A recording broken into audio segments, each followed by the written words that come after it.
حاجة سريعة وسهلة وبسيطة جدا، وهتقدري تعمليها، ولا هتعمليها دواير ولا هتعملي فيها اي حاجة او اي اشكال.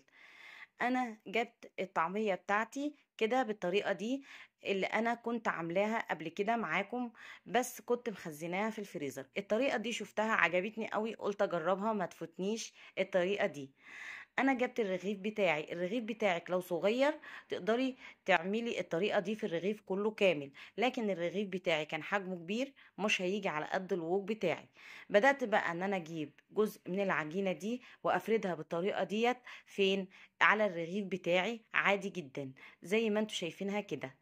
وبعد كده بسرعة بقى في الزيت اللي انا حطاه في الوok، ببتدي انزل بقى بالعجينة دي في قلب الزيت كده. الله! ولا بتقرصيها ولا بتعمليها في الزيت ولا بتفك منك للجماعة لما بيجوا يعملوها وتلاقي العجينة فكت منهم. طبعا انا قايلة نصيحة قبل كده مع الطعمية، بتعمليها ببيضة بتلم منك ومش بتفك عمرها. لكن الطريقة دي انا عملتها واعجبت بيها. قلت بقى ايه، اسجلها معاكم طريقة بسرعة للمستعجلين. ما شاء الله لا قوة الا بالله، شكل الطعمية بقى جميل جدا واحمر. الرغيف بقى فيه شوية حرمشة كده، عطياله طعم ولون جميل جدا.